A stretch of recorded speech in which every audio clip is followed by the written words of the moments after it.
پیدائش 8واں باب۔ پھر خدا نے نوح کو اور کل جانداروں اور کل چوپایوں کو جو اس کے ساتھ کشتی میں تھے یاد کیا، اور خدا نے زمین پر ایک ہوا چلائی اور پانی رک گیا، اور سمندر کے سوتے اور آسمان کے دریچے بند کیے گئے،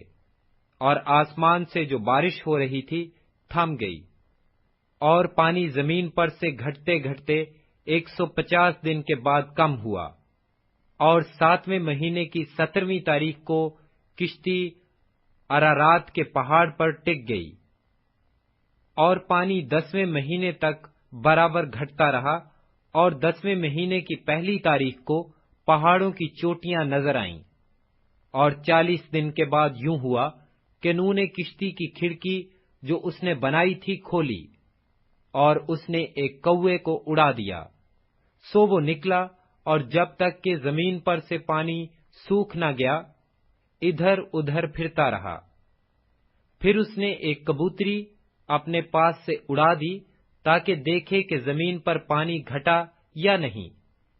پر کبوتری نے پنجہ ٹکنے کی جگہ نہ پائی، اور اس کے پاس کشتی میں لوٹ آئی، کیونکہ تمام روئے زمین پر پانی تھا۔ تب اس نے ہاتھ بڑھا کر اسے لے لیا اور اپنے پاس کشتی میں رکھا، اور 7 دن ٹھہر کر اس نے اس کبوتری کو پھر کشتی سے اڑا دیا، اور وہ کبوتری شام کے وقت اس کے پاس لوٹ آئی،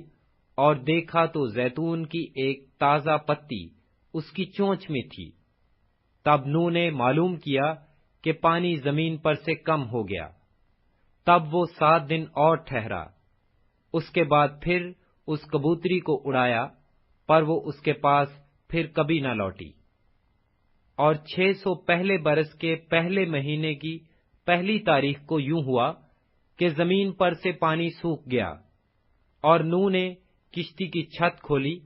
اور دیکھا کہ زمین کی سطح سوکھ گئی ہے،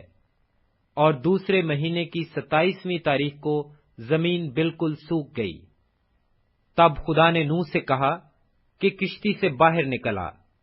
تو اور تیرے ساتھ تیری بیوی اور تیرے بیٹے اور تیرے بیٹوں کی بیویاں، اور ان جانداروں کو بھی باہر نکال لا جو تیرے ساتھ ہیں، کیا پرندے، کیا چوپائے، کیا زمین کے رینگنے والے جاندار، تاکہ وہ زمین پر کثرت سے بچے دیں اور بارور ہوں اور زمین پر بڑھ جائیں۔ تب نوح اپنی بیوی اور اپنے بیٹوں اور اپنے بیٹوں کی بیویوں کے ساتھ باہر نکلا،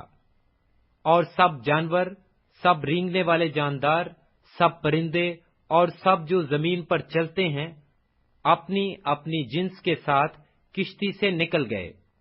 تب نوح نے خداوند کے لیے ایک مذبح بنایا،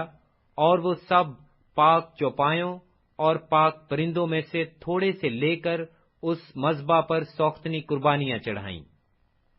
اور خداوند نے ان کی راحت انگیز خوشبو لی، اور خداوند نے اپنے دل میں کہا کہ انسان کے سبب سے میں پھر کبھی زمین پر لعنت نہیں بھیجوں گا، کیونکہ انسان کے دل کا خیال لڑکپن سے برا ہے، اور نہ پھر سب جانداروں کو جیسا اب کیا ماروں گا، بلکہ جب تک زمین قائم ہے بیج بونا اور فصل کاٹنا، سردی اور تپش، گرمی اور جاڑا، دن اور رات موقوف نہ ہوں گے۔